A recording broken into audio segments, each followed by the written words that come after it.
This will be part 2 of the interview with Pete Thron for Justice Then, Justice Now. Pete, as you know, is an award-winning author. He's written numerous law enforcement books on Amazon. One of these I have a stake in. It's called Behind Blue Eyes. I'm very grateful for him for writing it. And it's about 14 cases long and talks about cases that I worked over my 40-plus year career. Okay, Pete has written a new book. I'll let him talk to you about that. That's just come out and is a bestseller on Amazon in the law enforcement category.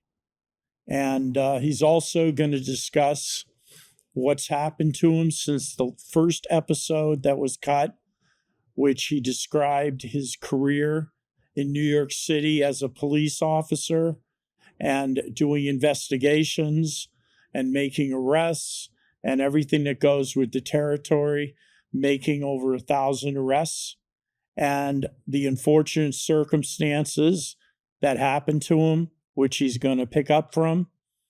And we're going to discuss also where Pete is going now in his career as a writer. And as for this show, Justice Then, Justice Now, he has a unique perspective on the criminal justice system and will be a frequent guest. I don't want to give the basis of the second part away, so I'll let him talk about it. And then in the final closing chapter of today, he will discuss what his future plans are. Pete, great to have you.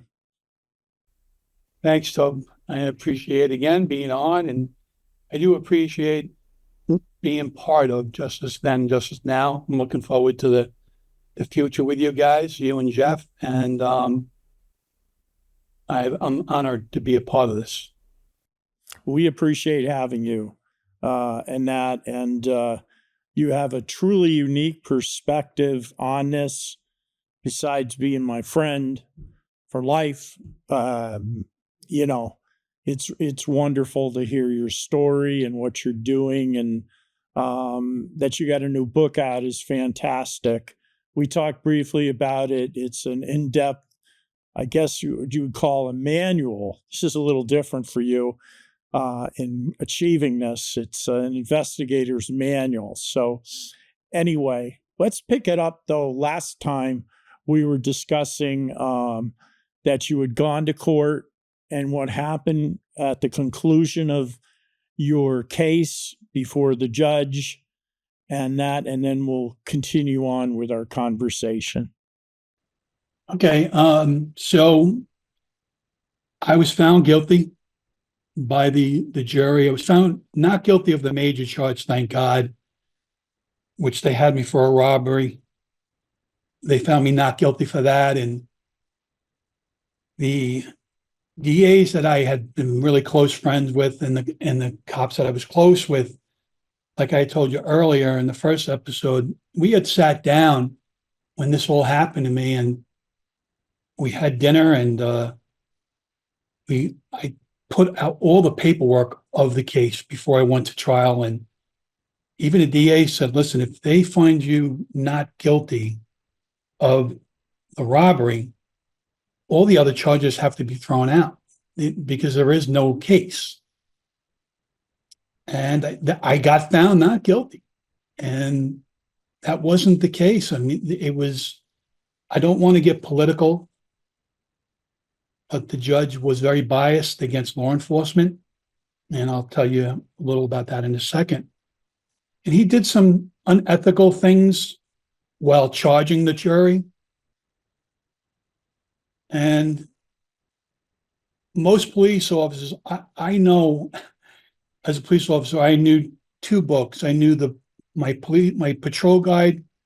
I didn't always follow my patrol guide. I didn't always follow the rules. I'll be the first one to say that, because sometimes rules just don't apply in the street, Toby. And rules have their own. The streets I worked in, they had their own rules. And in order for me to survive, I had to adapt to those rules. It was a game. It's still a game. If you're a cop now, you better treat it like a game. And it's us against them. It's the bad guys against the good guys. And rules don't apply in the street. You have to follow them because if you want to keep your job, I understand that. But if you want to stay alive, in my case, back in the 80s and 90s, those rules were bent to stay alive. I was in 3 shootings. I had my nose ripped off my face with a .45 automatic. And after that, everything was out the window. I was going to be the first one to strike instead of being struck. That being said, I went to trial for the crimes that I was locked up for, and I beat the robbery, thank God, because I would have this judge would have given me 25 years in prison. That's how much he did not like law enforcement officers. I was found guilty of the larceny, of the money that I turned in and vouchered, that I had done over 1,000 times the same way. I was found guilty of falsifying my memo book and documents that another officer filled out, and that became a problem. So I waited a month to be sentenced, and I got a bunch of letters written for me.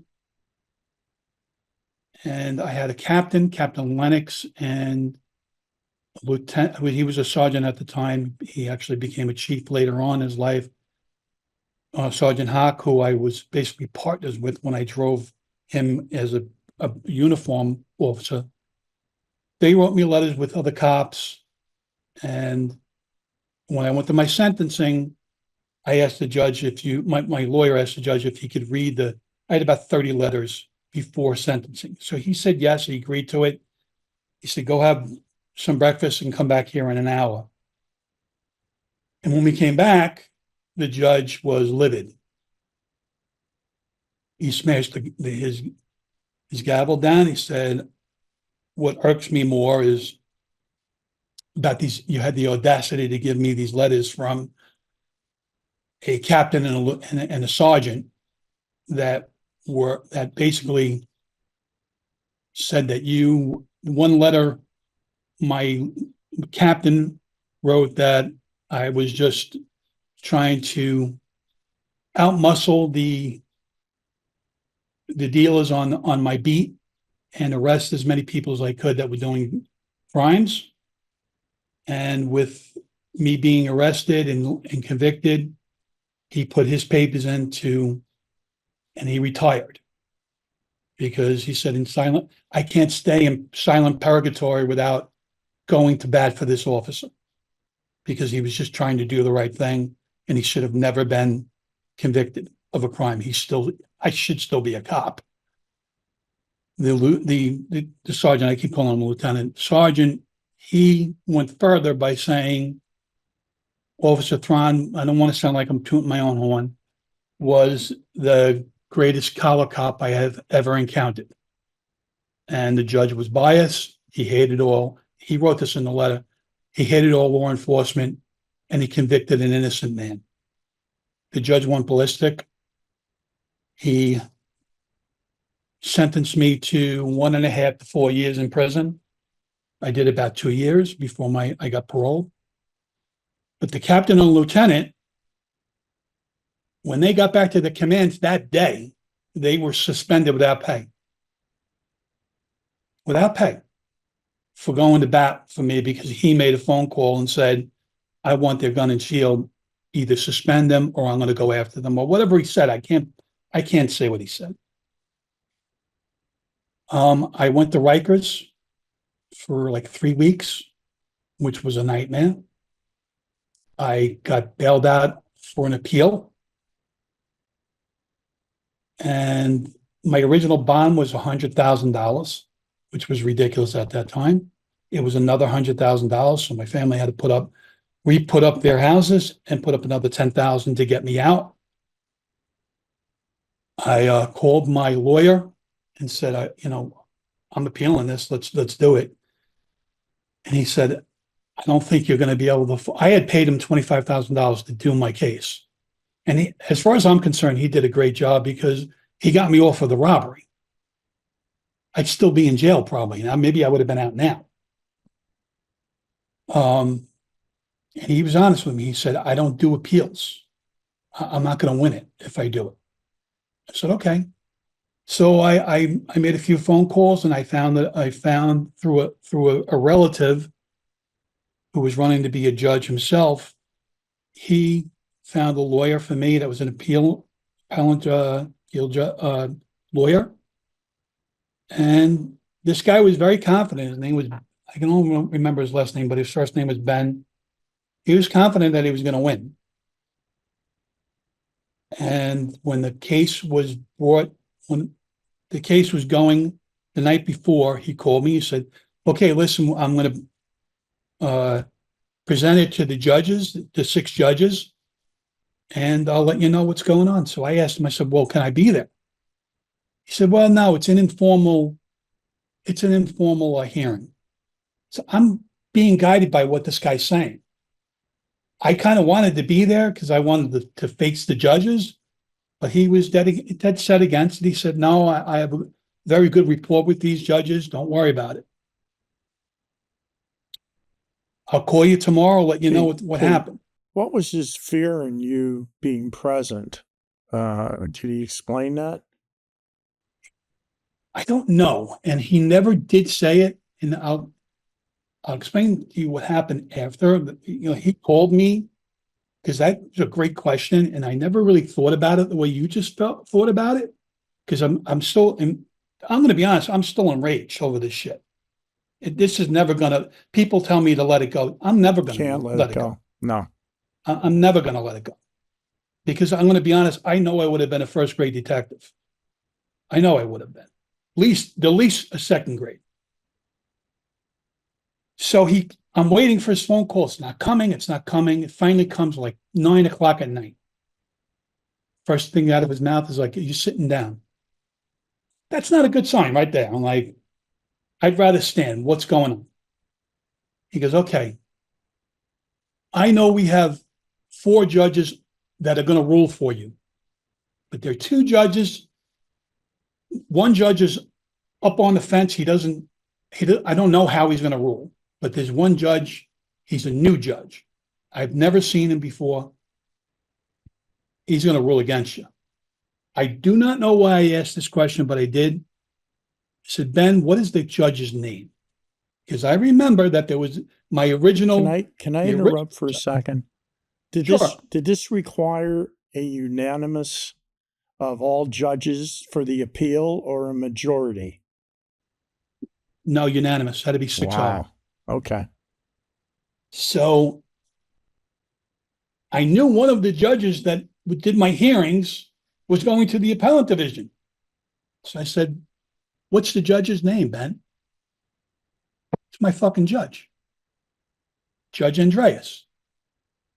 I go, can you repeat that name again? He says, yeah, Judge Andreas. I said, Ben, did you even read the paperwork that I gave you for the Huntley hearing, the Wade hearing, and the MAP hearing?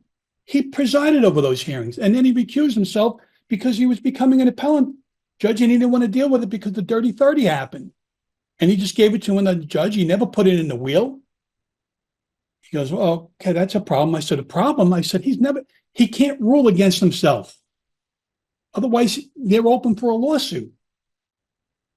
I said, he has to recuse himself now.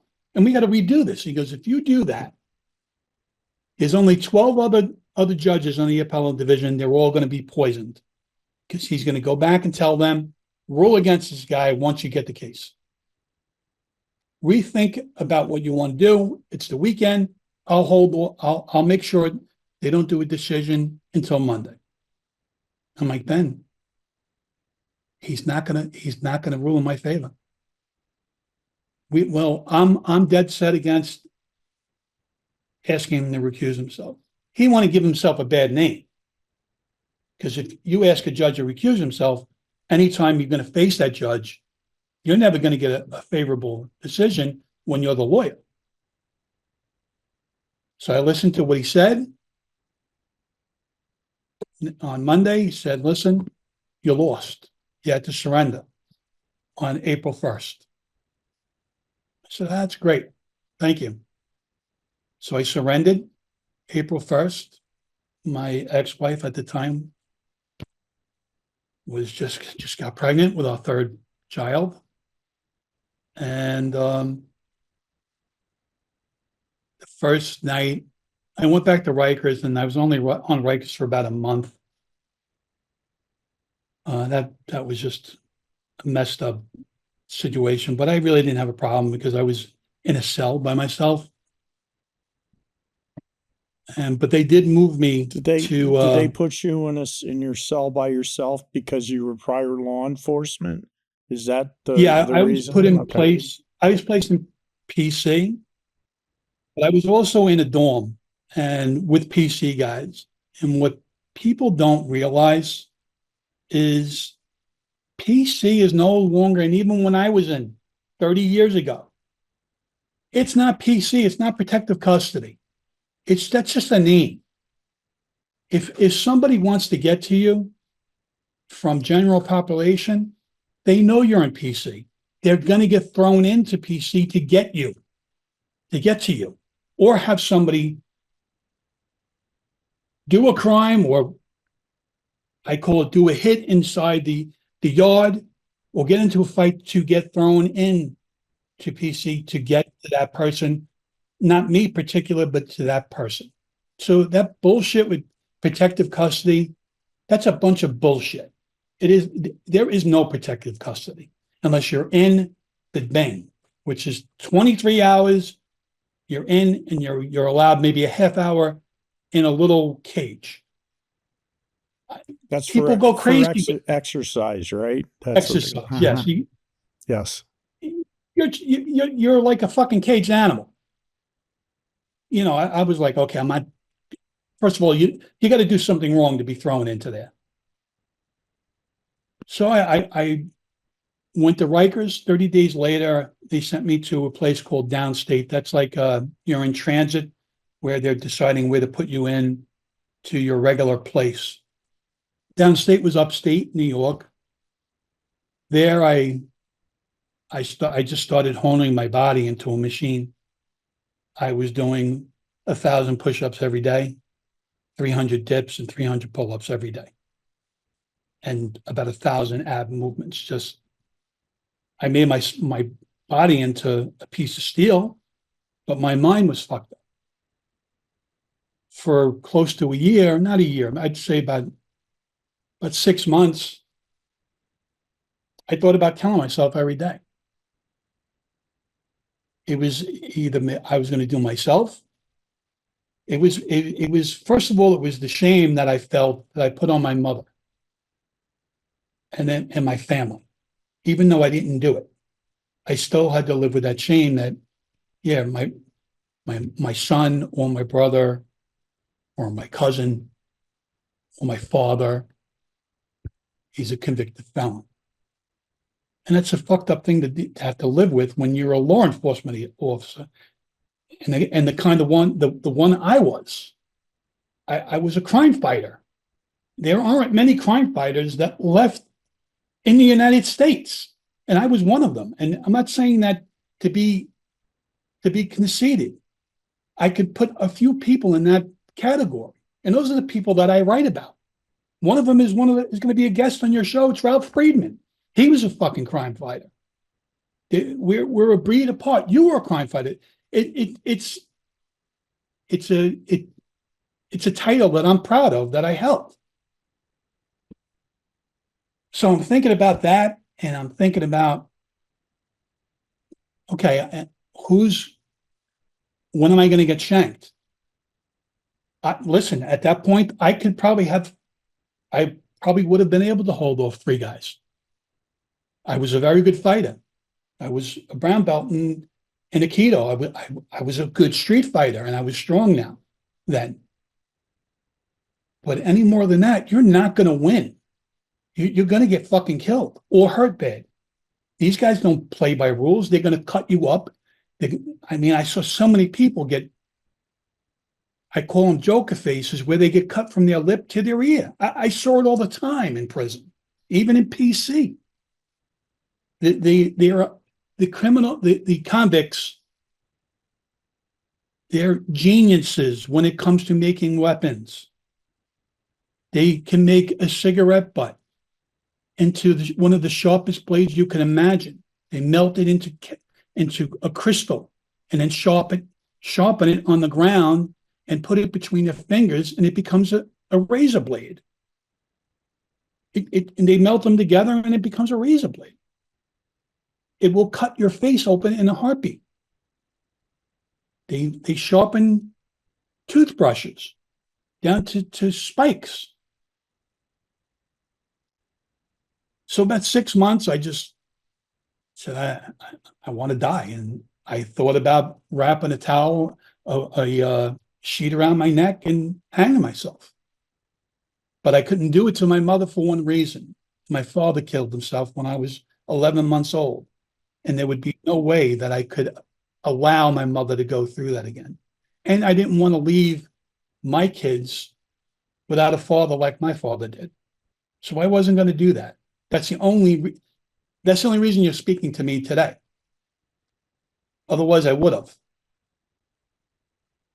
After 6 months, that feeling went away. I just got into a groove of everything. I went to my regular prison, which was Oneida. It was literally 9 hours away from my ex, my kids, so they couldn't come and visit me. And my mother made the ride every 2 weeks from Pennsylvania. She was able to cut that ride down to about a 4 hour ride. So that's what I had to look forward to. Every 2 weeks, I knew my mother was coming to visit me. She took care of me with commissary, and she put money into my commissary, but she always brought me literally like 4 bags of food, and I became a heavy smoker back then. You got 3 things to do in prison: smoke, train, and watch TV and do whatever the work they assign you. That's 4 things I know. But that's all you got to do. I mean, and when I went into the day room, I would always sit at the corner of the table for one reason, and I'd have my hand like this. So if I got cut on my hand. And guys would occasionally say, you're a cop. Fuck you, you're a cop, or we don't trust you. And I'd have to come back and say, no, I'm one of you now. I'm not a cop in here. But inside I knew I was a cop. But I became one of them. If you don't become one of them, you're not going to live. That's for anybody else.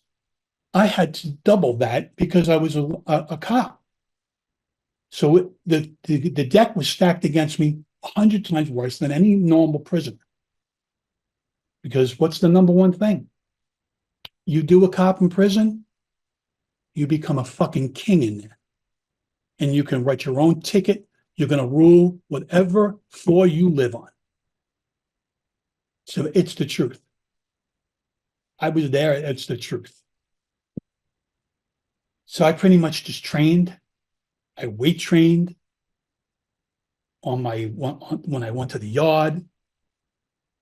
I read a lot. I was lucky enough, my cellmate was another cop, and he was really, really smart. He was actually writing his own appeal.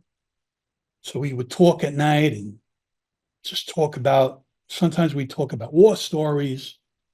And on Sunday night, it was a cool night because after rec or the yard, be about 11 o'clock at night, we'd turn the radio on and we would listen to the old time show, The Shadow. And it was just, and they played it for like 2 hours. And that was the best time in prison for me, to listen to that show with him. Because we were like, nobody knows but The Shadow. It's just something we did. And that passed each week we had to look forward to that. My mother and his girlfriend or his fiance at the time, they came the same day. So they would meet at a halfway point and they would split who would buy cigarettes for us every 2 weeks. My mother would, and then Mac's family would buy them for the other 2 weeks. So we had a constant supply. We had about, I don't know, maybe 4 cartons for every 2 weeks. And people, we used them to barter and to smoke. I was a heavy smoker back then. And Would you explain what you meant to barter for our audience that doesn't understand sure. how the cigarettes and commissary stuff's used? Okay, so it's basically, if I needed something or they needed something, I'd say, okay, that's going to be a pack of cigarettes. So if I say I wanted, if we ran out of pasta or something, I'd say, you got any pasta left? They would say, yeah, we got 2 boxes. So I'd give you a pack of cigarettes. Instantly, okay, no problem. And I actually had a guy, I gave him, I can't remember the number. I gave him a lot of packs. He was an artist. And he drew a portrait of my son when he was born. Beautiful picture. And when he handed it to me, he was this white guy with long hair, short, mustache and beard. And I got a little uncomfortable. He's like, I want to show you something. I'm like, okay. Now remember that the rec room is 80% black and Hispanic and 20% white. You're outnumbered by everybody. I was outnumbered. He says, let me show you something. I said, okay, go ahead. Takes off his shirt. And he has, what the hell are those things? The flag with the snake on it. Oh, And live free or die? Yeah. Yeah. Don't tread on me. He's like, don't tread on me. Okay. Yeah. He's like, I'm a white supremacist. He's like, excuse my language, audience. He's like, fuck those niggas. I said, yo, man, I'm getting close to going home. Keep cool with that, please. And he proceeded to tell me what got him in. He had worked his way down from a max to a medium. He was in for like 25 years. And he told me how he lynched a black guy with this group that he was with. And he dragged the guy with his truck and killed the guy. But he was proud of it. And I was just like, and the problem was he was talking loud enough where they heard. And I'm like, listen, thanks for the picture. We got to stay away from each other. And he wasn't going to mess with me because I was twice his size. I would have crushed him. And I went over to them. I said, listen, I don't condone that shit, and I don't. And they said, no, they said, we know you're cool. But he had a problem after that. He had a big problem because they were all looking, they were going to do something to him. I just didn't want to be around. So what I was doing was I kind of lied my way into one of the groups where I wanted to just wanted to be out of my cell. And I said I was an alcoholic. I'm not a big drinker. I just wanted to go to that group to be out of the cell. My cellmate was in it. I was a gambler, so I was like, all right, I'll say I'm an alcoholic. I'm a gambaholic. It's a big deal. Same thing. So I'm sitting at the meeting, and the counselor was a pretty woman, Miss Gomez. And I kept seeing her stare at me. So I'm like, Matt, and we went back to our cell, and after like the third meeting, I'm like, do you see her checking me out? He's like, you're fucking out of your mind. You're just fucking horny. I'm like, I'm telling you, man, something's up with her. The next meeting, she sits next to me. She's married to a correction officer that works there. Wow. Yeah, big problem. She crossed her legs to me and her foot was behind my leg. And she's going like this with her foot. And I'm like, what the fuck? And I started getting attracted to her too. So we talked and became good friends, but nothing ever happened. So something later would happen, I'll tell you. So I go to tonight before my parole hearing. Still haven't gotten into any fights, nothing. Making sure I'm staying clean. I was good friends with the sergeant. I was the sergeant on the floor. Pretty good friends with most of the officers. I worked in the Bing. I worked on that floor, and that was one of my jobs. I had 3 jobs, and there were 3 of them. They were pretty racist, and they were pretty bad to the prisoners. You know, these guys are locked in 23 hours a day. They were fucked up to them. They did some fucked up things to them. So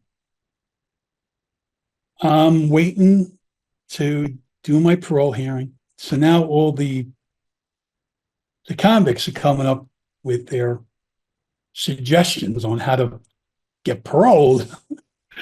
Like, all right, you got to say you did it. You got to admit that you did it.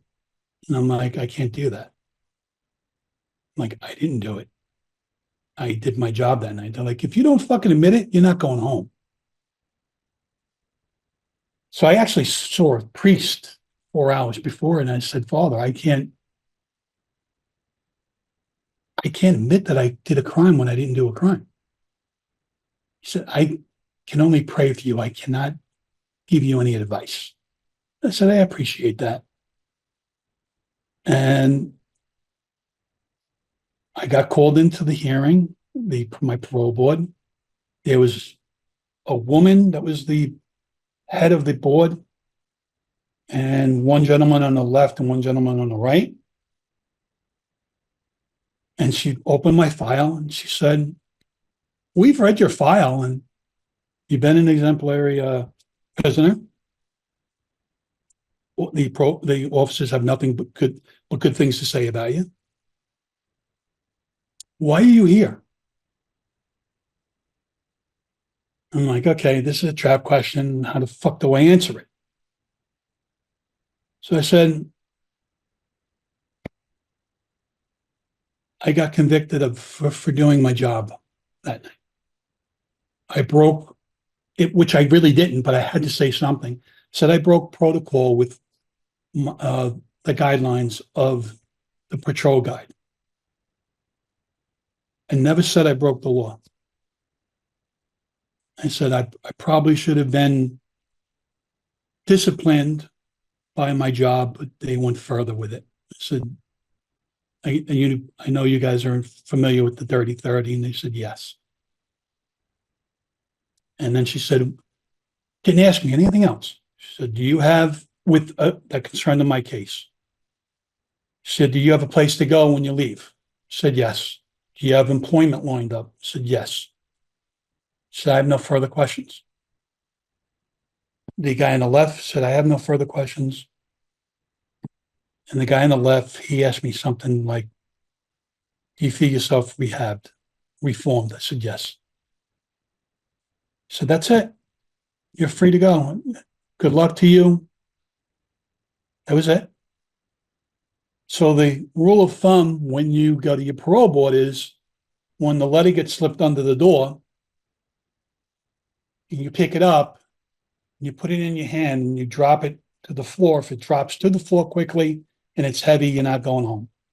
If it floats like a feather, you're going home.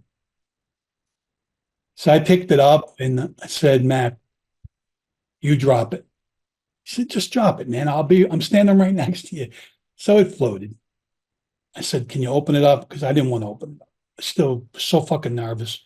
He said, you're going home in like 6 weeks. Okay. And he was sad because now he was going to be bunked with a convict that he had nothing in common with.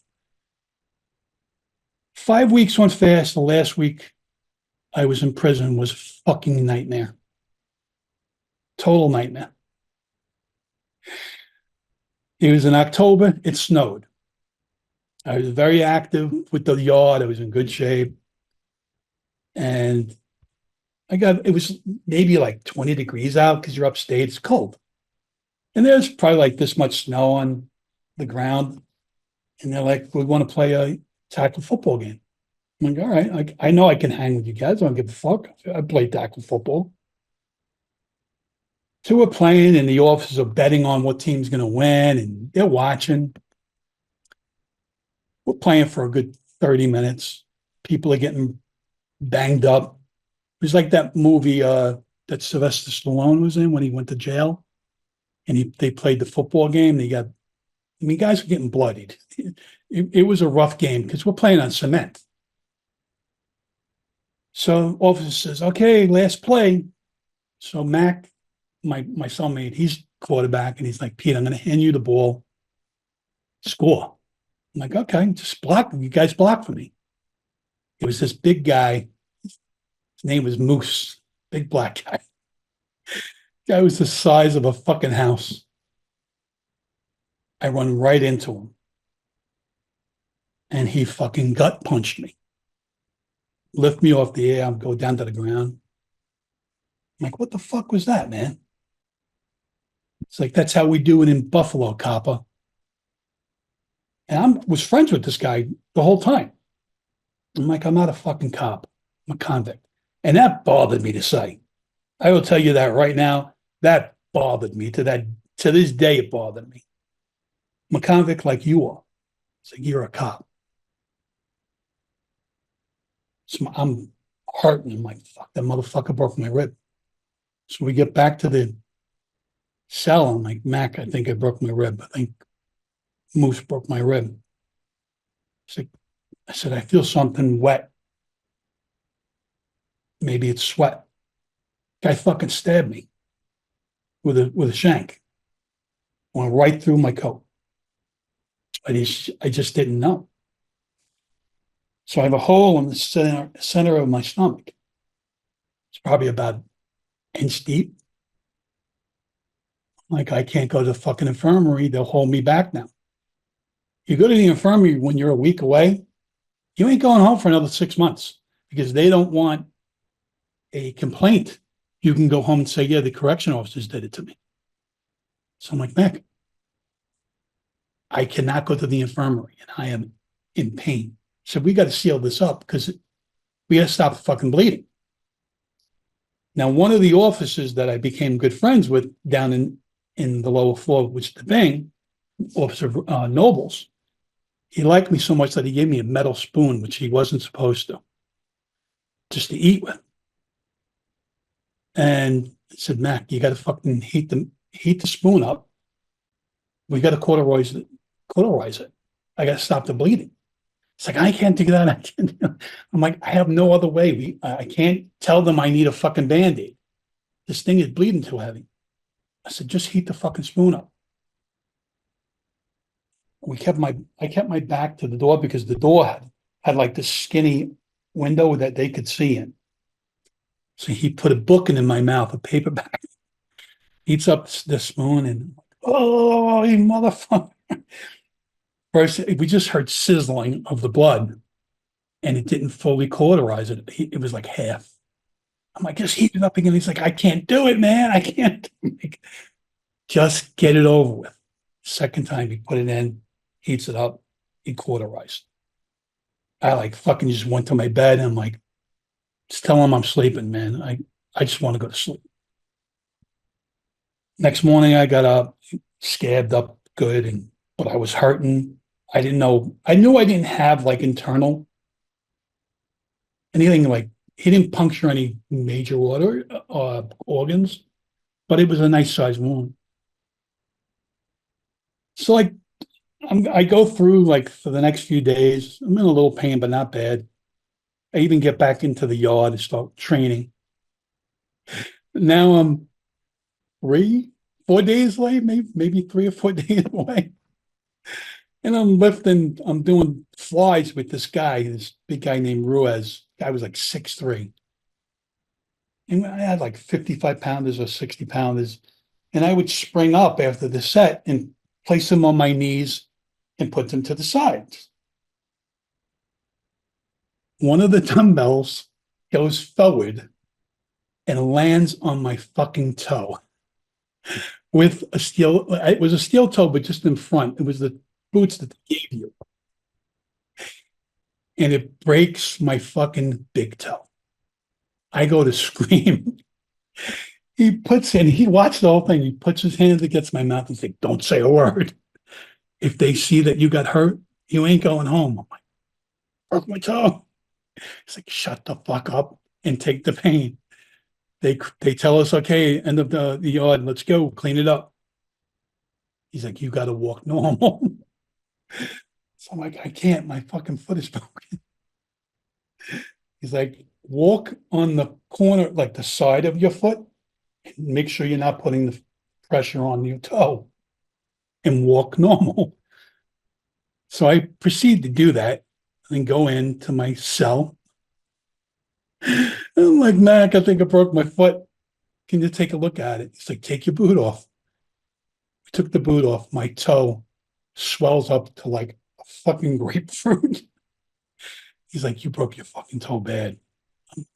He's like, "We got to put a new sock on. I got to get your boot back on. You're going to have to sleep with your boot on because if we let it sit, it's just going to get worse." So I slept with my boot on for the rest of the time. Weekend comes. This all happened in one week, no less. I knew I'm down in the still kind of hobbling, but not showing it. And the bank would mop it. And I know the guy in the very first cell, I guess, just got thrown in there. I used to see the guy, became friends with the guy during visitation. And his family, he was in for a DWI. He was going home soon. He was at a visitation with his wife and kids.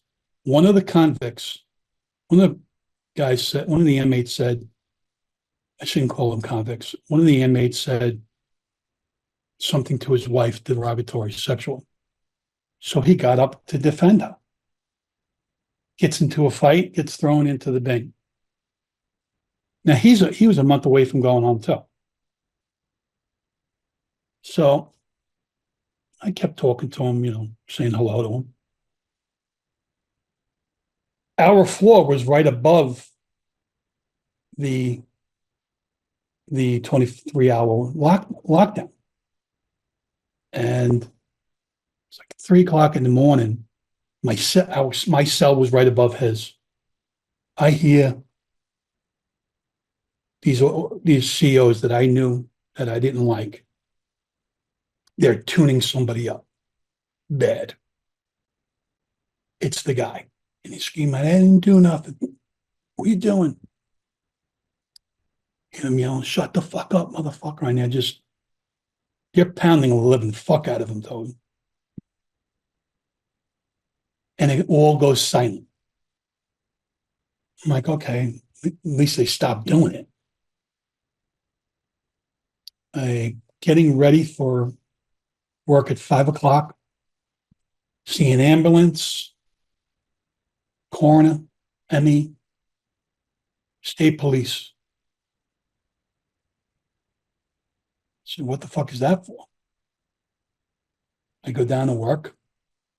His cell is taped with a crime scene tape. Do not enter. The officers, the guys that did it, they're off now. Now it's a new shift, and this guy helping who I didn't like. He's like, "Yeah, it's the same shame what happened to John last night." I'm like, "What are you talking about?" He hung himself and killed himself. I'm like, really? That sucks. he was a really nice guy. Now my fucking heart is beating. And he was in for It- DUI? Yeah, Okay. my heart is pounding because all I want to do is get the fuck away from these guys now because I know what happened. So my shift ends. I go up to my cell. The heating system was in the floor, so you could hear everything that's going on in other cells and downstairs. So it's like 3 o'clock at night. And I'm like, Mac, I got to talk to you. It's like, what? I'm like, they fucking killed that guy last night. They said he hung himself. And he's like, he didn't fucking hang himself. And we thought we were talking low enough for us not to be heard. Sunday night comes. I'm going home Tuesday. Officer Noble, Sunday during the day, I should say.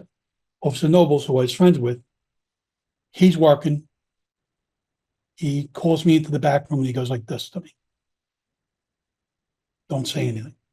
He writes, stop talking about what happened in the cell in 1A. Forget about it. Just go home. Wrote it out and fucking burned it. I nodded to say I understand. Afternoon comes. Sergeant knocks on our cell door. He's like, open up the gate to 1A on our floor. Steps in. He's like, Mac, who do you want to be with when your buddy here, now he used to call me Pete, your buddy over here leaves. He tells him who he wants to be. He goes, all right, step out. Go to the rec room. I need to speak to your buddy. Closes the door. Mac leaves. He fucking starts poking me in my chest. He's like, let me tell you something, motherfucker. You ain't a detective in here. You keep talking the way you're talking, we'll put you where they'll never fucking find you. You didn't hear anything. You certainly didn't see anything. Forget about what you heard. So I'm like, in my mind, I'm going, you dirty motherfucker, you're covering for these guys. They committed murder. And you're covering it up. In my mind, I'm saying it because you ain't a cop in here. You're a fucking convict. You want to go home? I said, yeah, I want to go home. He goes, you got 48 hours.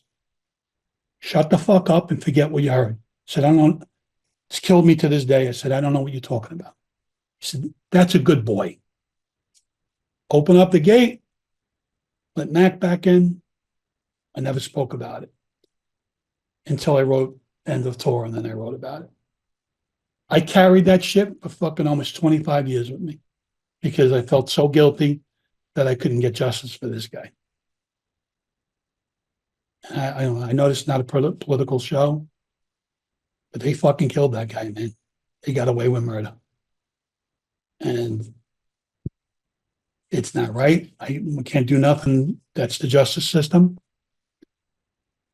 And I went home. But that last week was the worst week that I ever had. I actually met when my mother and brother and sister picked me up.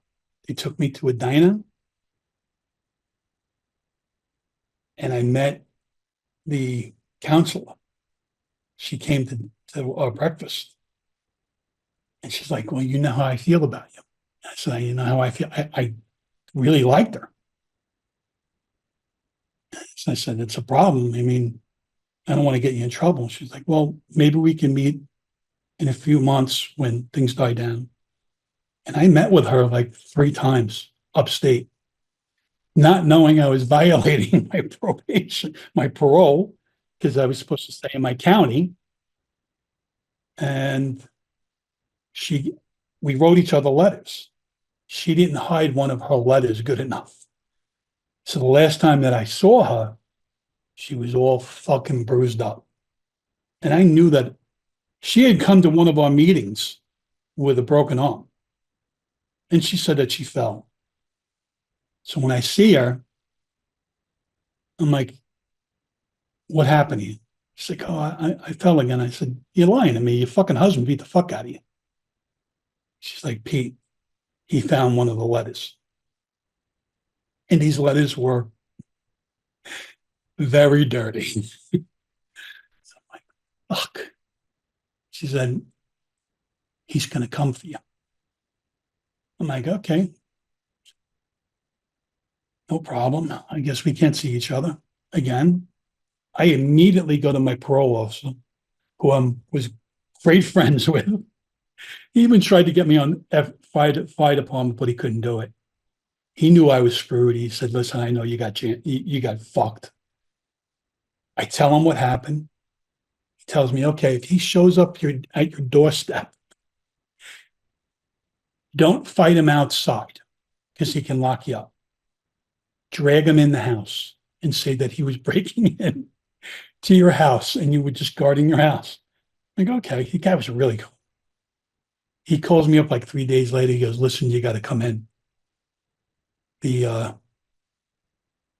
correction officers are coming here to correct. They're going to question you. The guy actually called my house. He said, motherfucker, I'm coming after you. And when I get you, they're going to bring you back here and you ain't going to PC. Fuck. That's not good. So I called a few friends and I reported him for abusing. I knew a few state police and told them what happened to her and asked them, could you check some hospital records? Because she had gone to the hospital a few times. And sure enough, it was listed. They said, okay, no problem. We got you back. If anything happens, we know what to do with this guy. So my parole officer says, all right, you got to come in here. You're going to have to answer questions. So there were 3 COs there. And they're like, so, you violated your parole. I'm like, what are you talking about? And I really didn't realize it. They're like, you left the county. I'm like, I thought it was, I can't leave the state. They're like, you didn't tell your parole officer that you were going upstate to fuck somebody. Like, I had no idea I had to, which I really didn't. I thought it was I couldn't leave the state because I always told them when I was going to my mother's at Pennsylvania. He's like, the guy's like, well, we're going to violate you for that. You're going back to Oneida. I'm like, and you know that the woman that you were fucking, excuse me, is a correction officer's wife. She just got fired. And we're going to put you in general pop on his floor. I'm like, okay, this is not good. So I said, okay. I said, you can do that. But before you do that, just know that he's going to be arrested for domestic abuse. I said, I have at my house several reports, which I didn't have it. I just tried to call their bluff. Several reports that his wife, who you just fired, was beaten by him and forced to say that she fell down the stairs. There's like 6 reports that she fell down the stairs. She's either the most clumsiest woman in the world or a drunk, and she's neither. The guy goes, all right, time out. So they tell my parole officer, bring him outside. They must have called the guy. Said, listen, you really want to pursue this because you're going to have a fucking problem if we don't. We're not even going to make it back with this guy without you being in cuffs because they knew that he was doing it. They came in, said, okay, so this is the deal. You're never to see her again. Don't go out of the county. Continue your parole. And they pointed out my parole officer. He said, but you're not his parole officer anymore. And they gave me a new parole officer who was kind of strict, but she even realized that I was screwed. And I never had a problem. I made my parole. I finished my parole. And the problem I had was I could never get work. because I was a convicted felon, even though it was an non-violent felony. They looked at it as I was a dirty cop, and I had plenty of investigators that wanted to hire me and put me under their umbrella, and they didn't do it. I ended up getting a job a few years later with a private investigator that had a security firm. I didn't need a license at that time for security, or it was way back in the 90s. For doing PI work, I worked under their umbrella. I coached with them in baseball, our kids. And I worked with them for 10 years. I became their lead investigator. And they sold the business, and I started writing. So let me go back because you've covered a lot. So do you think that this individual was recruiting you for the white supremacist organization that he was a member of by showing you this? That's a really good question. I never thought about it. I don't think he was. I think he was just, he'd come from a max, and he had no fear, and he hated black people. He just hated them. And he hated a lot of people, and he hated whites that weren't pure white, as they call it. He hated Spanish people. And I don't think he was recruiting me. I think he was just kind of saying, you may think I'm a small guy, but I got backing in here. So maybe he's saying, if you need it.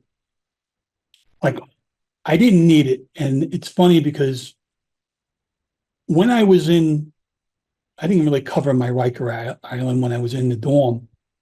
When I was in the dorm in the very beginning before I got let out on appeal. The night I went in, they put me in a cell. This was the judge. I have no doubt about it. Correction officer comes to my cell and says, listen, I'm moving you. I'm like, where are you moving? Where are you moving? Now, this is my first night. I'm fucking freaking. It's like, I'm moving you to a dorm. A dorm? You're going to get me killed. The only bars are to let the people out. There's no bars separating anybody. So what are you trying to do? Get me killed? He goes, that's the orders I got. You go, okay, this isn't going to be good.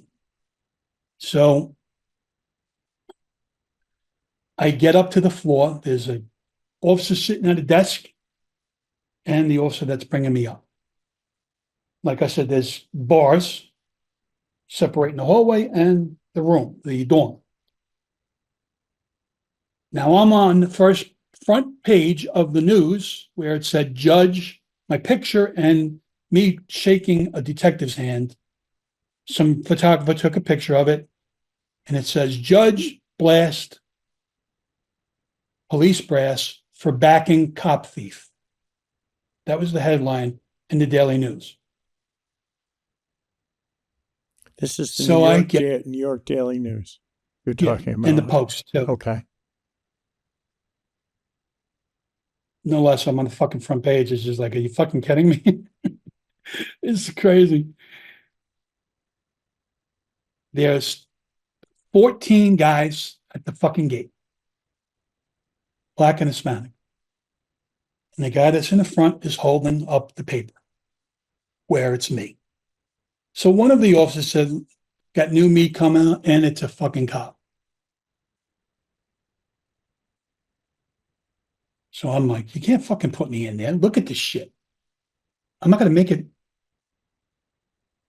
a fucking second in there. Officer's like, you got to go in. I'm like, fuck you, I'm not going in. And now when I get really pissed off, my eyes well up, they tear up, but I'm not crying. it's anger.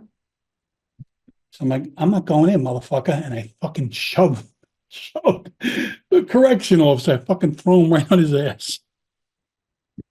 He gets up. He's so cool about it. He's like, listen, if you show him you're afraid, they're going to kill you. I'm like, charge me for assault. I'm going to hit you again. He's like, you're not going to hit me. I said, fucking recharge me. And I'm not thinking straight at that point. I just don't want to go in there. I said, fuck it. I went right to the front. I said, listen, I didn't put any of you motherfuckers in here. So whatever's going to happen is going to happen. I don't know why I said that. I said, but I guarantee you you're going to kill me in there, but I'm going to take 3 of you with me. I don't know what came over me to say that. Probably God. Like, I know it's not a religious show, but he gave me the power to say that at that point. So there was this black guy that was 6'3", skinny guy named Country, and a Spanish guy next to him, who was also the president of the Nietas. They're standing together. He said, open up the gate, open this up, and then if any of you motherfuckers touch them, you're going to deal with us. They were controlling the house, as they call it. They had the Spanish guys in control, and Country had the black guys in control. So they open it up. I walk in, and I go with the Country, and I'm like, listen, man, I ain't giving you my fucking sneakers. That's what I heard. They steal people's sneakers. He's like, dude, I don't want your sneakers, man. You're right. You didn't put any of us in here. We put ourselves in here. You were a cop a long time ago. You didn't put any. He didn't put any of you idiots in here. So stop the bullshit. He's one of us. I became really good friends with that guy. Good friends with the other guy. They know I'm going home to go get my appeal the next day. This was like, I was in for about 14 days. Guy Country's only 19 years old. I'm 27 or 28 years old at the time. He always kept watching me look at my pictures of my kids. He said, Pete, can I talk to you for a second? I said, yeah, sure. And then the guy from the NIATA said, when Country's done, I want to speak to you. I'm like, okay. He's like, I know you're a family man. I don't have a mother or father. I swear to God, he said this. Do you think you can adopt me when you get out? I'm like, Country, I'm honored by that you want me to do that, and I would, but you're 19 years old. I'm not even 10 years older than you. I said, I'll stay good friends with you, and I'll help you any way I can, but I can't adopt you. You're 19 years old. You're a man. He's like, I appreciate it. Really good guy. Here's my number. We spoke to each other a lot after I got home. Now the other guy goes, can I talk to you for a second? I'm like, sure. He's like, listen, first thing I want to let you know is there's a new guy coming in. Whatever you do, whatever you see, whatever you hear, don't get involved. Sit on your bunk and don't do anything. It's going to be bad. I'm like, oh, come on, man. He's like, second thing is, he's the president of the NIATA. He has a pipeline through the whole prison. They're able to send kites. Tell us what NIATA is for people that don't know. NIATA is a Spanish gang that they control the prisons, but they're very powerful outside of New York City, California. They're all over the place. And they portray that they aren't a criminal enterprise, but they are. But in prisons, they do control the prisons. At that time, they did. They controlled the prisons. They really did. They controlled the blacks and the Spanish at that time. They were very powerful. They all wore rosary beads. A lot of them had the tattoo of the rosary on them. And this guy was the president. And he said, listen, I sent out a kite to the other leaders on the floors, and we took a vote. We know how cool you are, and you kept quiet. You didn't rat anybody out. We want to make you an honorary member of the NYPD. I'm like, what? It's like, yeah, you could become an honorary member. All you got to do is say yes. I'm like, I forgot. I think his name was Jose. I'm like, Jose, I can't do that. I came in here alone. I just want to go home alone. I'm honored, but I can't be a part of a gang. It's like, all right, I understand. Cool. He goes, but I'm going to let you know we got your back in here. So right there, I'm going, fuck, I'm going to owe people favors. And I said, am I going to owe you something? Because can you just do me one favor? And you'll never be asked of anything else. I said, what? He said, my daughter broke her eardrum 2 nights ago. She's in the hospital. Can you send somebody? He told me what hospital in Brooklyn. Can you send somebody over just to check on her, maybe bring her a teddy bear or something? I said, done. Called my ex-wife. She went right over to the hospital, gave her a teddy bear, some chocolates, told me that she was all right. When I called her, I said, everything is good. He said, you're good. Thank you. There were several times when I was upstate where I had several of the other guys say, Jose sends his regards, we got you. I said, thank you, and I just kept walking. That night, when that new guy came in, he was convicted of raping a child. So they have this thing called the fucking gauntlet. And they gave him a choice. The other guy. The guard called out and said, new meat, child abuser, rapist. Said it. Said it just like that. All these guys lined up in front of their cots, and they were fucking putting shit in their pillowcases. Whatever they had, they were putting in there. Could be cans, you name it, was whatever it was, metal, not metal to kill you, but heavy things, books. They're all standing in front of their cots. I'm sitting. I'm not doing anything. He goes up to the guy comes in. He says, you're going to have 2 choices. Now the guard leaves. We're either going to bring you in there into the bathroom. We're going to stab you to death because you ain't going to live in here. Or you're going to run the gauntlet. Now the black guys are part of this still because everybody hates rapists and child rapists, forget about it. Guy picks the gauntlet. So he's running and he's getting pelted by these guys swinging the pillows. He's getting hit in the balls, the groin, the stomach, the head. He makes it to the end. In countries where he fucking pounds him, picks him up, kicks him. You got to go back down to the other guy now. He got to run back. So he ran up one side and then had to run up the other side. You guys get crushed. He makes it to the other guy, falls. And the other guy goes like this. All the other guys, they follow him. They go to the bathroom. And they fucking raped him with toothbrushes. They stuck about 16 toothbrushes up his ass and beat him again. And the guards picked him up and dragged him out.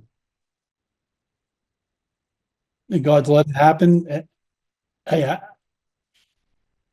that's fucking justice, man.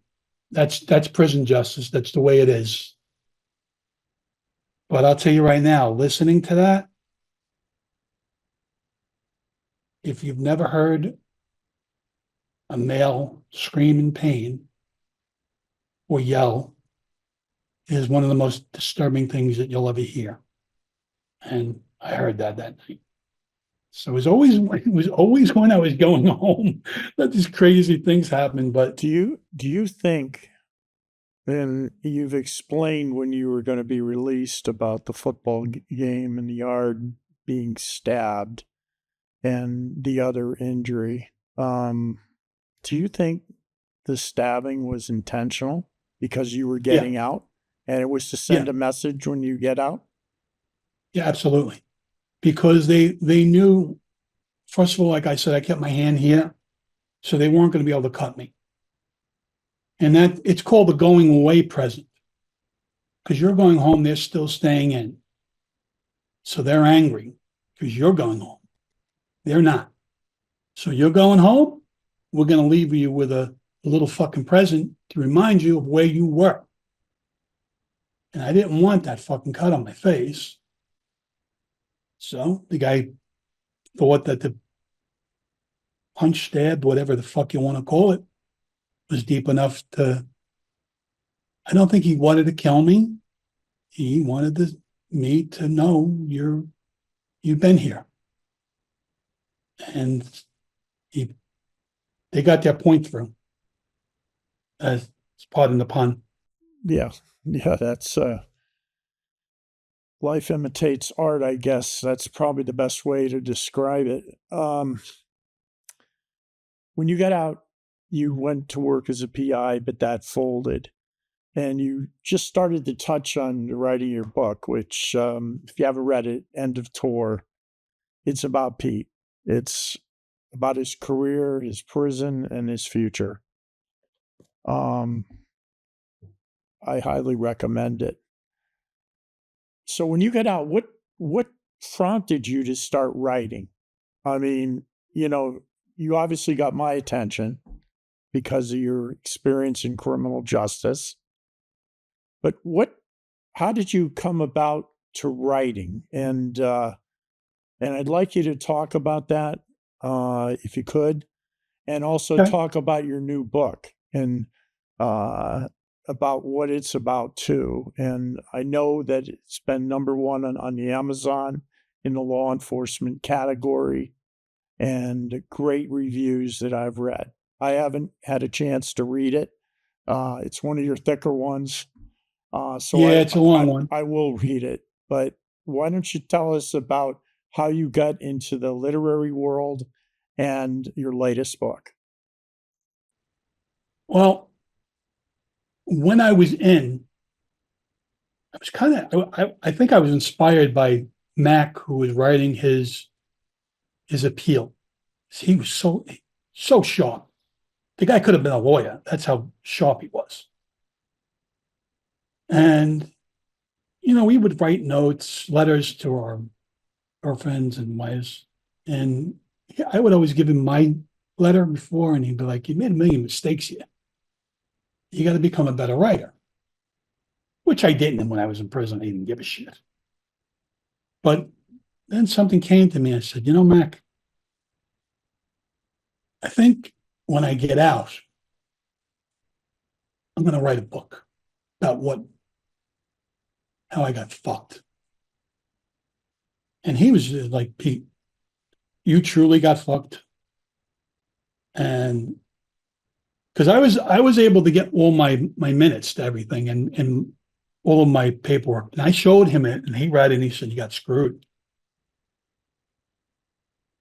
And I said, "You know what? And I think I'm going to make the cover a judge's gavel shattering my shield behind a cell." He said, "Holy shit, that would make a nice cover."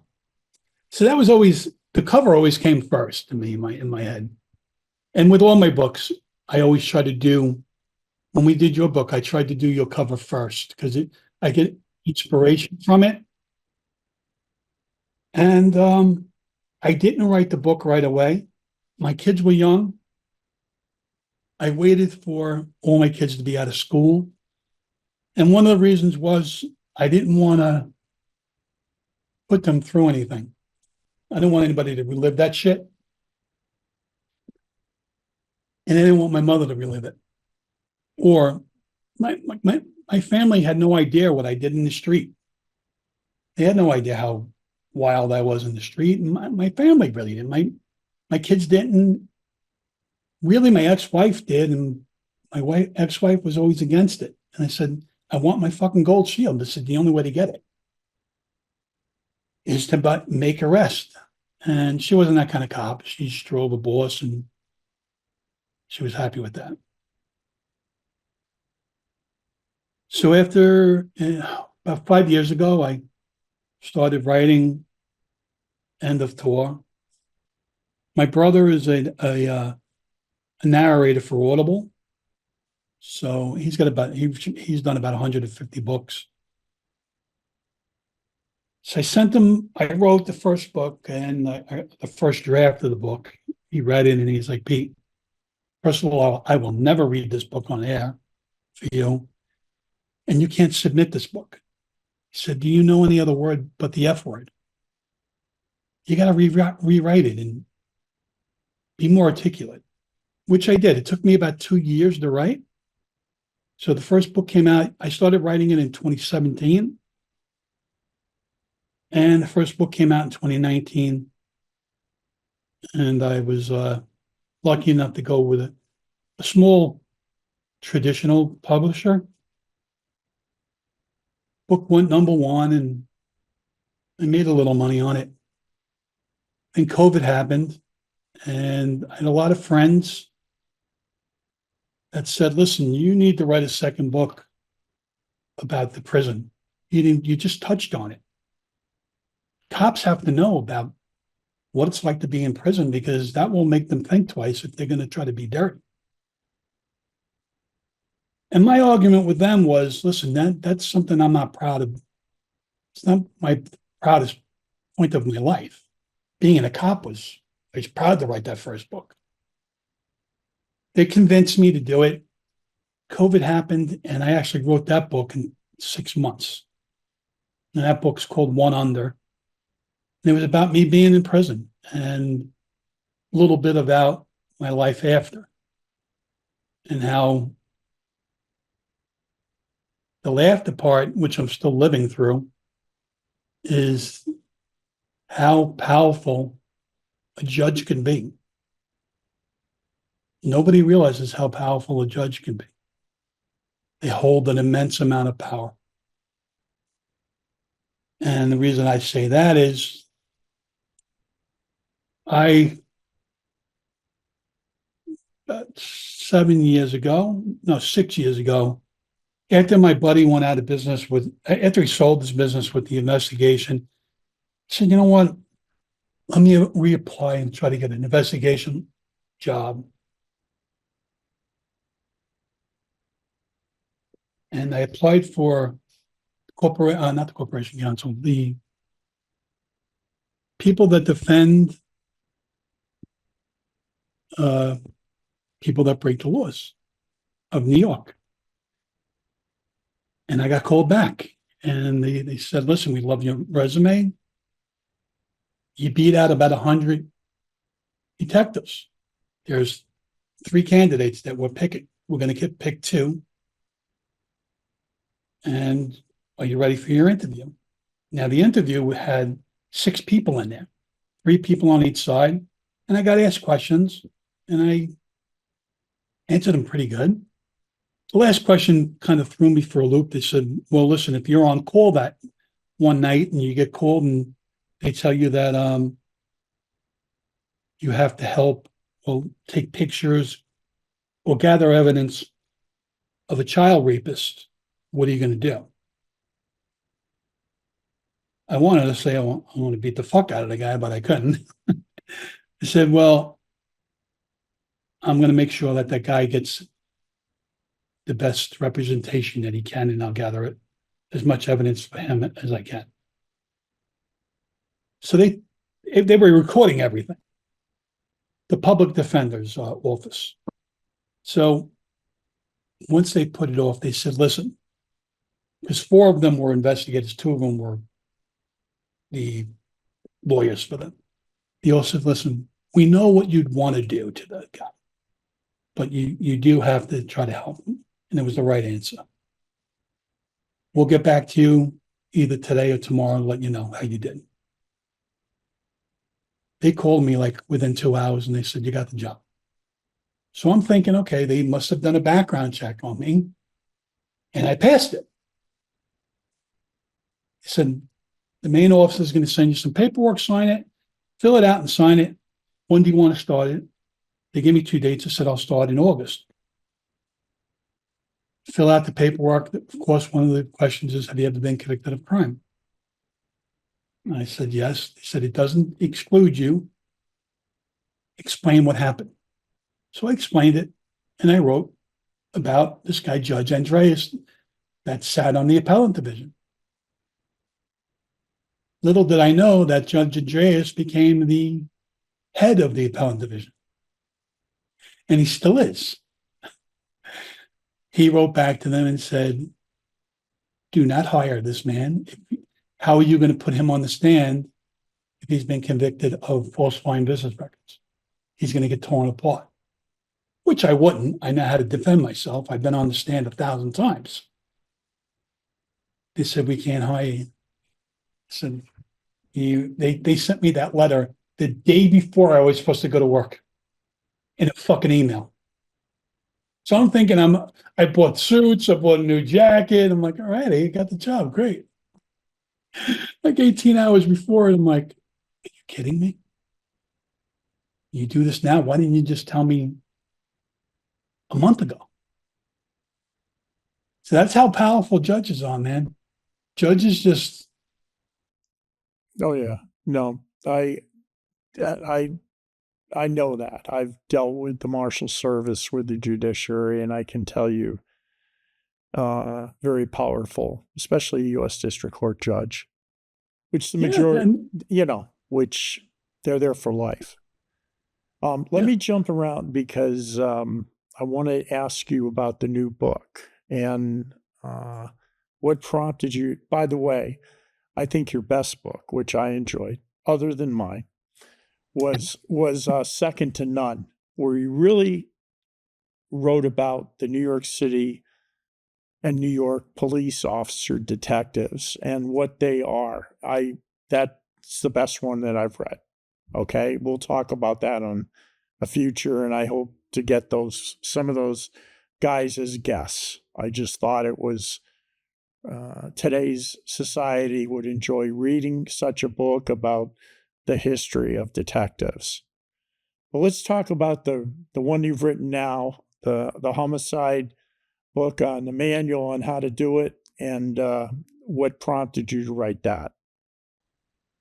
Well, what prompted me was. Tell us about the book, the name, and all that. I don't have it. Okay, the name of the book is called The Godfather of Homicide. And I cannot take all the credit for writing the book. I have a co-author that he did a lot of work in it. The book is about Vernon Gebeth. He was a lieutenant commander. He's retired in the NYPD. And he is the godfather of homicide. He is one of the greatest homicide detectives that the NYPD ever had. He's written a textbook that's in its fifth edition called The Practical Guide of Homicide, and it has all cases in it and guidelines of what to do. And detectives and cops and throughout the nation, he taught for many years a course, and he's taught thousands of detectives on how to solve crimes and homicides. And I was actually writing his book while I was writing your book. I was going in between. And his book ended up being it was 401 pages, but I was able to cut it down from 500 pages. Because Amazon has some guidelines with books that are that heavy and that, not heavy, but that long. They kind of put a book into, they put it in kind of, they want you to make it into a textbook. That's not a textbook what I wrote. I wrote about the man's career. So we had to cut it down. And it's about his career and some of the cases that he did. and he brought in Larry Davis, the guy that shot 6 cops in the Bronx, and that was his last case. And one of the reasons he retired, because he went against the grain. He was the kind of lieutenant that had his men's back. He's what's called a cop's cop. He was loyal to his men. And we're hoping, you and I hoping to get him on the show, because he's a great guest. He's a great guy. That book actually did take a piece of my soul out of me, because I had my agent, who was also my editor. She was also my promoter. She had just edited the book a few months prior. And she called me and she said, we had a Zoom meeting, and she said, Pete, the book is ready. I just want to reread it, and I'm going to send it to you in the email in the afternoon. She said, I just haven't been feeling too good. I've had some bronchitis, but I feel better. And Hi, I'm just logging in early to see if it's working. hello. Hi. And she passed away that day.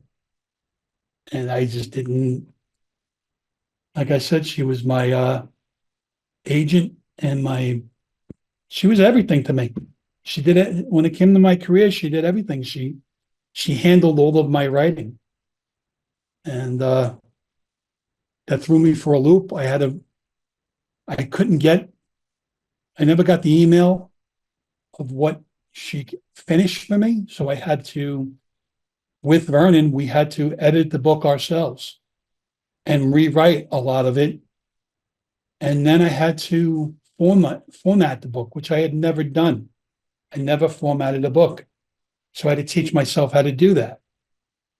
I got the cover done, and it passed all the regulations through Amazon, and it went #1 the next day, the first day it went out, which was good. He has a strong following. I have a very strong following. So, the book's doing well, and your book is still, Behind Blue Eyes, was still in the top 100 for, we put that book out in December. So no, we actually put it out a little earlier than that. It's 7 months straight. It's been in the top 100, which is a huge accomplishment. I want to shoot to make sure it gets to the year mark, where you are in the top 100 and hopefully the top 20. I got one more question before we sign off for today. Out of all your cop writers or cops that you've written about and that, who bothered you the least? You, without 100%. You were pretty much in agreement with everything we did. And if I needed help with something, you kind of put it into a context and a text for me, and I broke it down to how I thought it should be written. And you were great to work with. And like I've written, Second to None prompted me to write about 2 of the officers that I had written about in that book. Tim Kennedy and Greg Quinn. I just thought that their stories were extraordinary and their careers were extraordinary. Tim Kennedy was actually the partner of one of the guests you're going to have on, Ralph Friedman. And then I wrote about you. And I've written in 16 books. I've written 16 books. I'm working on a book now about it's not a true book. It's a fiction, but it's based on a lot of research I've done on a lot of ATF agents that infiltrated motorcycle gangs. So it's going to be about an undercover that infiltrates a motorcycle gang, a very violent one. And it's going to have a different twist than most of them do. And I'm actually looking forward to that one because I know what it's like to be an undercover, so it's easy for me to write the undercover role. So I just had to do a lot of research on MC gangs and one percenters and what they're all about. I had to do a lot of research on motorcycles themselves, Harley Davidsons. I have a good friend that's the guy can literally put a bike together blind, so he's helping me with that. And I'm going to write a third book about myself. And that book is going to be called The Informants, and it's going to be about several cases that I had really, really, really good informants on. And I'm hoping to do a fourth book, which will involve you, where we can get my clemency. And that name of that book, if I get it, will be called either Pardoned or Clemency. And that will be how we went about getting it and what it's like to get my name back. Because that to me is the most important thing. Is I want my name back, and I want to be able to tell people, yeah, I'm retired. I didn't get fired. You know what I mean? You have a tremendous amount of friends in the law enforcement community, including myself, who will support your clemency 100% for what you've been through. And, that fourth book will get published. Okay, Pete. So Thank you. I appreciate it, Tom. yes. And thank you for coming on today. And I look forward to having you, and Jeff does too, periodically coming on important shows that we have on the system, because you've lived the entire end of it and you're candid with your opinions. I would say there's no future in politics for you. But at the same time, honesty and integrity is important. So again, thank you very much. Yeah, I believe that it's being on both sides of the fence. I'm able to know how everybody, like law enforcement and the inmates, feel. Yeah. And I can relate. I think to them. before we close, I think one more thing's important. Pete has lost over 72 pounds by walking his dog. Okay. And he walks his dog 10 miles a day. I couldn't Yes. imagine. Well, I'm sure the dog looks forward to it for the first 2 or 3 miles, but wants you to stop at a supermarket or a Stop and Shop to get him a little snack along the way. But again, Yeah, I get him water Get your on the house. halfway mark. We get water at okay, you church. got it down to a system. Yeah, we don't. All right. And I've Pete. even spoken to you when I'm at church saying, hey, Toby, I'm at church and I'm wrestling with Leo. Yes. All right, Pete. Good night. Thank you very much. Thank you so much. Thank you, Talk with Jeff. you soon. Bye.